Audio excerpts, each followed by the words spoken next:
चलिए बढ़ते हैं आगे। रायपुर से बड़ी खबर है, आज होगा कांग्रेस का घोषणा पत्र जारी। निकाय चुनाव के लिए घोषणा पत्र आज जारी होने वाला है। जन घोषणा पत्र के नाम से घोषणा पत्र जारी किया जाएगा। प्रदेश अध्यक्ष दीपक बैज घोषणा पत्र आज जारी कर देंगे। घोषणा पत्र समिति के अध्यक्ष सत्यनारायण शर्मा भी यहां पर मौजूद रहने वाले हैं। आपको बता दें, सुबह 11 बजे राजीव भवन में प्रेस कॉन्फ्रेंस कर घोषणा पत्र जारी किया जाएगा। बीजेपी के बाद कांग्रेस भी अपना घोषणा पत्र जारी करने वाली है। दीपक बैज इसे जारी करेंगे आज, यानी कि कांग्रेस का घोषणा पत्र जारी हो जाएगा। वादों का पिटारा कांग्रेस पार्टी भी निकाय चुनावों के लिए आज खोलने वाली है।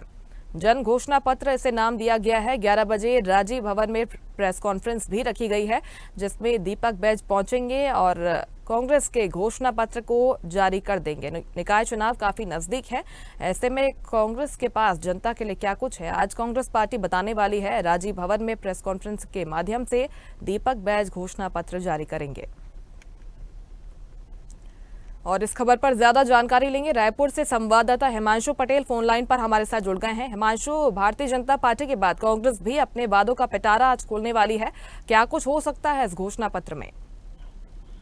देखिए मुस्कान, जिस तरह से कोई भी राजनीतिक पार्टी के लिए सबसे बड़ी चीज होती है घोषणा पत्र कि आखिरकार वो जनता को किस तरह से रिझा पाएंगे और अपना जो जनता की मत है वो किस तरह से अपने पाले में ला पाएंगे। ऐसे में भारतीय जनता पार्टी कल घोषणा पत्र जारी कर तमाम वो हर वर्ग को साधने की कवायद जो है घोषणा पत्र में की है, जिसे उसका नाम जो संकल्प पत्र दिया गया है, जिसमें मुख्य रूप से महतारी वंदन योजना के बाद इस बार फिर से निकाय में महिलाओं को साधने के लिए संपत्ति संबंधित मामलों में 25% की छूट महिलाओं के नाम पर होने पर दी गई है। साथ ही जिस तरह से शिक्षा की बात करी जाए तो लाइब्रेरी बढ़ाने की बात कही है। शहर की समस्त ट्रैफिक व्यवस्था को सुधारने के लिए मल्टी लेवल पार्किंग बनाए जाने की बात कही है। तो कुल मिलाकर अलग अलग वर्गों को, सभी वर्गों को साधने की कवायद फिर से घोषणा पत्र में भारतीय जनता पार्टी ने की है। वहीं आज कांग्रेस की भी घोषणा पत्र का इंतजार है और आखिरकार शहर सरकार यानी जो महापौर रह चुके प्रमोद दुबे, उनकी पत्नी दीप्ति दुबे इस बार जो मैदान में है और आखिरकार महापौर रह चुके प्रमोद दुबे सभापति भी रह चुके हैं, यानी 10 साल करीबी से उन्होंने नगर निगम को देखा है, लंबे समय से पार्षद भी रहे हैं।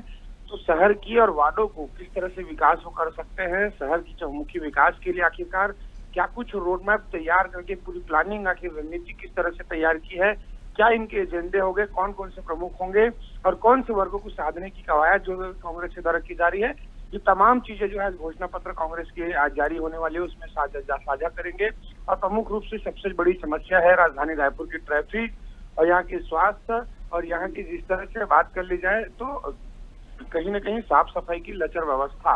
तो इन तमाम मुद्दों को लेकर हर वर्ग को हमेशा चुनावी मुद्दे बनती है, लेकिन धरातल पे बात कर ली जाए सरकारें आती जाती रहती, लेकिन जो सिस्टम है वो वहीं का वहीं रह जाता है। आखिरकार इस सिस्टम को लेकर कितना दुरुस्त नगर के जो शहरी सरकार बनने जा रही है वो किस तरह से कर पाएंगे, अपने घोषणा पत्रों पे सरकार को, आम जनता को किस तरह से रिझा पाएंगे, ये तमाम मसलों को देखने वाली बात होगी कि आखिरकार दोनों पार्टियों के घोषणा पत्र कौन से ज्यादा प्रभावशील होता है और जनता आखिरकार किस पर मुहर लगाएगी। यानी जिस तरह से किनकी जो घोषणा पत्र है वो आम जन के दिलो दिमाग पर जो छाप छोड़ता है और आखिरकार किसका जो जनता का मत है वो किसके पाले पर जाता है। जी बिल्कुल, लेकिन बीजेपी के अगर घोषणा पत्र को देखें हिमांशु, तो 20 बड़े वादे इसमें किए गए हैं और हर वर्ग को साधने की यहाँ पर कोशिश की गई है। छात्रों के लिए भी सम्मान निधि की घोषणा की गई है, इसके साथ ही स्कूल कॉलेज के लिए बात इसमें की गई है, महिलाओं के लिए कई तरह की योजनाएं, पीएम आवास पर भी फोकस किया गया है।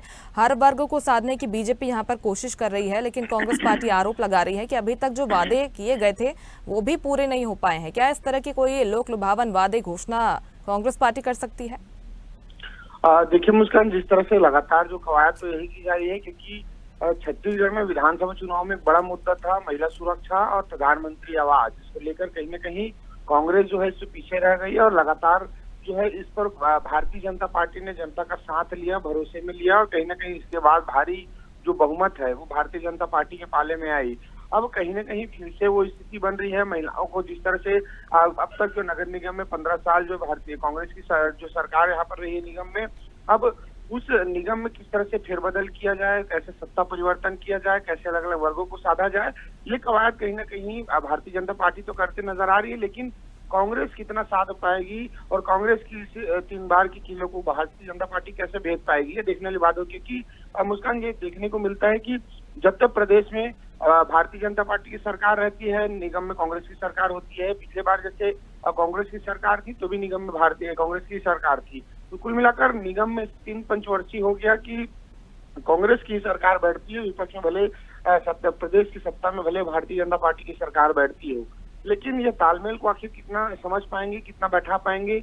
और दोनों डबल इंजन की सरकार जिस तरह से केंद्र और राज्य में है, वैसी जिस तरह से ट्रिपल इंजन यानी नगरीय सरकार पर भी अगर भारतीय जनता पार्टी की सत्ता बैठती है तो विकास की जो गति है वो कितनी तेजी से बढ़ेगी, ये भी देखने वाली बात होगी। आखिरकार घोषणा पत्र पे ये देखने वाली बात होगी कि कांग्रेस किन वर्गों पर फोकस कर रही है और किस मुद्दों को लेकर जनता के बीच वो जा रही है और एजेंडे किस तरह से मजबूत रूप से तैयार कर रही है। बिल्कुल, ये तमाम मुद्दे हो सकते हैं जिसको लेकर घोषणा पत्र में आज कुछ बड़ा ऐलान हो सकता है। बहुत शुक्रिया हिमांशु जानकारी के लिए आपका। लेटेस्ट खबरों के लिए लाइक, फॉलो और YouTube पर सब्सक्राइब करें, बेल आइकन दबाएं, साथ ही विजिट करें swedishlive.com पर।